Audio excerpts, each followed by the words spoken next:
कि जीजा कवने जतरे अइला ससुरारी में दीदिया बिया बेमारी में ना। कि जीजा कवने जतरे अइला ससुरारी में दीदिया बिया बेमारी में ना। हो जीजा मनवा जान मारी रौरा होई खतदारी। हो जीजा मनवा जान मारी रौरा होई खतदारी। कि अब भीजल नइखे बानी दुनियादारी में दीदिया बिया बेमारी में ना। कि जीजा कवने जतरे अइला ससुरारी में दीदिया बिया बेमारी में ना। हो जीजा चली हाली हाली नथिया देहनी कवन सधाली। हो जीजा चली हाली हाली नथिया देहनी कवन सधाली।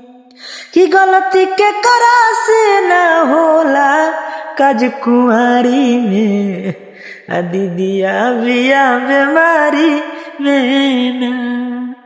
कि जीजा कवने जतरे अइला ससुरारी में दीदिया बिया बेमारी में ना। हो जीजा छोरी छोरी छोरी ओढ़नी हाली हम बटोरी। हो जीजा छोरी छोरी छोरी ओढ़नी हाली हम बटोरी। कि हम तो हाथ लगावतानी रउआ डारी में दीदिया बिया बेमारी में ना।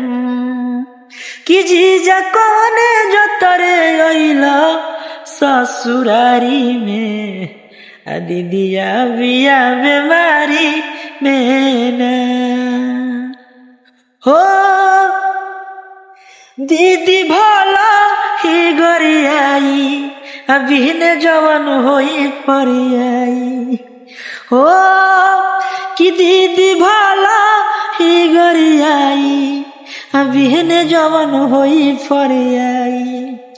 कह दे प्रेम लुटवनी टूनू जीजा के यारी में दीदिया बिया बेमारी में ना। कि जीजा कवने जतरे अइला ससुरारी में दीदिया बिया बेमारी में ना। गाइस आप लोग सुन लिया गाना।